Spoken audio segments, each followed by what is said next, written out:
హిందూ పురాణాలలో బ్రహ్మాండాన్ని కొన్ని లోకాలుగా విభజించారు. ఇవన్నీ విరాట్ పురుషుని శరీరంలోని అవయవాలుగా భావించారు. మహాభాగవతం 2వ స్కందంలో ఈ లోకాల గురించి వర్ణన ఉంది. మొత్తం 14 లోకాలని, వాటిలో ఊర్ధ్వలోకాలు అనగా భూమి నుంచి పైనున్నవి 7, అధోలోకాలు అనగా భూమి నుంచి కిందనున్నవి 7. ముందుగా ఊర్ధ్వలోకాలు చూద్దాం. అవి 7. 1 భూలోకం. ఇచ్చట స్వేదం అనగా చెమట నుంచి ఉద్భవించు పేళ్లు లేదా పేరులు, నల్లులు మొదలైనవి. ఉద్భిజాలు అనగా గుడ్డు నుంచి ఉద్భవించు పక్షులు, అలాగే జరాయుజాలు స్త్రీ పశువుల గర్భం నుంచి ఉద్భవించు మానవులు, పశువులు. నీటిలో నివసించే జలచరాలు మొదలైనవి ఉంటాయి. 2వది భువర్లోకము. భూలోకము పైన ఉంటుంది. ఇచ్చట సూర్య, చంద్ర, గ్రహ, నక్షత్రాదులు, అశ్విన్యాది నక్షత్ర సదృప్యాలైన గ్రహరాశులు, సూక్ష్మ శరీరులైన కిన్నెర, కింపురుష, విద్యాధరులు కలరు.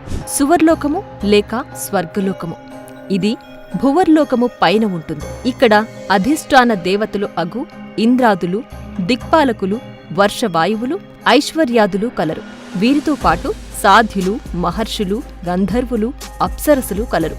వీరు కామరూపులై భోగాలను అనుభవింతురు. వీరికి వృద్ధాప్యం, శరీర దుర్గంధాదులు ఉండవు. వీరిని క్షుత్పిసలు బాధింపవు. వీరు అయోనిజులు కావున మాతృగర్భవాసం వీరికి ఉండదు. మహర్లోకము. ఇది సువర్లోకము పైన ఉంటుంది. ఇక్కడ దేవతలు తపస్సు చేస్తుంటారు. ఎలా స్వర్గలోకంలోని దేవతలు దివ్య సుఖాలను అనుభవిస్తున్నారో అవన్నీ ఇక్కడ తపస్సు ద్వారా పరిపూర్ణంగా అనుభవిస్తుంటారు. జనోలోకము.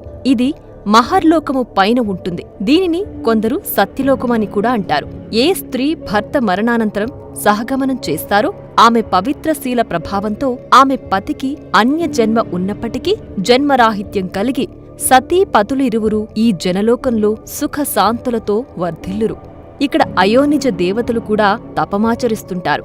తపోలోకము. ఇది జనోలోకము పైన ఉంటుంది. ఇది సనత్, సనక్, సనందన్ మరియు సనాతన్ అనే 4 కుమారుల నివాసం. వీళ్లు విష్ణుమూర్తి యొక్క మొదటి అవతారాలు. వీరు అమరత్వం కలిగి 5 సంవత్సరాల చిన్నపిల్లల రూపంలో ఉంటారు. వారు బ్రహ్మలోకానికి, మిగతా లోకాలకు సులభంగా వెళ్లివస్తారు. ఇక్కడ అయోనిజ దేవతలు కూడా నివసిస్తారు. పంచభూతాలు, పంచేంద్రియాలు వీరి అధీనంలో ఉంటాయి. కైలాసం, వైకుంఠం, మణిద్వీపం, స్కందలోకం ఇచ్చటనే కలవు. ఈ లోకం సర్వదా సుగంధ ద్రవ్యాలతో, సువాసనలతో, శాంతియుతంగా, సాంద్రానందంతో కూడి ఉంటుంది. భూలోకంలో ఎవరెవరు ఏ ఏ దేవతామూర్తులను ఉపాసిస్తారో ఆయా మూర్తుల రూపాలతో ఇక్కడ తపం ఆచరిస్తున్నారు. ఈ రీతిగా వారు కల్పాంత కాలం అక్కడనే ఉండి కర్మానుసారం భూలోకంలో తిరిగి జన్మించి మరలా పవిత్ర తపాలు ఆచరించి ఎప్పుడు మహాప్రళయంలో సర్వం లయమగునో అప్పుడు వీరు కూడా జన్మరాహిత్యం పొందుదురు. సత్యలోకం.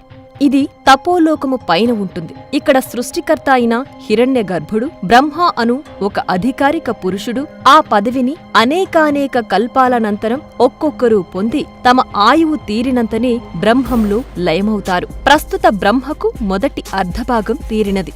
భావి బ్రహ్మ శ్రీ ఆంజనేయ స్వామి.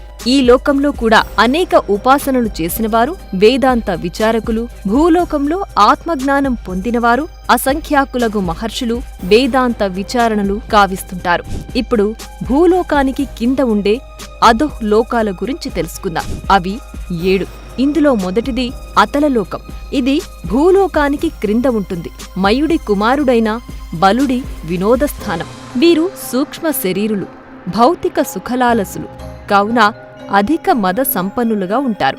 వితలలోకం. ఇది అతలలోకం క్రింద ఉంటుంది. ఇక్కడ హటకేశ్వరుడు అనగా శివుడు భవానీ అమ్మవారితో వినోదిస్తుంటాడు. హాటకి నదీ జలాలతో తయారైన సువర్ణంతో అసుర స్త్రీలు అలంకరించుకుంటూ ఉంటారు. సుతలలోకం. ఇది వితలలోకం క్రింద ఉంటుంది. సప్త చిరంజీవులలో ఒకరైన మహాపురుషుడు బలిచక్రవర్తి ఇక్కడే ఉన్నాడు. బలిచక్రవర్తి స్వర్గంలో ఉండే ఇంద్రుడు అనుభవించే భోగాల కన్నా ఎక్కువ భోగాలను అనుభవిస్తూ వైభవంగా పాలిస్తుంటాడు. తలాతలలోకం. ఇది సుతలలోకం క్రింద ఉంటుంది. ఇక్కడ యక్షులుంటారు. అలకానగర పరిపాలకుడు కుబేరుడు యక్షులకు రాజు. వీరు అన్ని లోకాలలో ఉన్న గుప్త నిధులను రక్షిస్తుంటారు. మహాతల లోకం ఇది తలాతల లోకం క్రింద ఉంటుంది. ఇక్కడ క్రతుపుత్రులైన వినత క్రతువులు, కాద్రవేయులు అను సర్పాలు సహస్రాది శిరస్సులతో కూడినవారై మహాబలవంతులై కామరూపధారులై తమ పత్నులతో కూడి ఉన్నారు.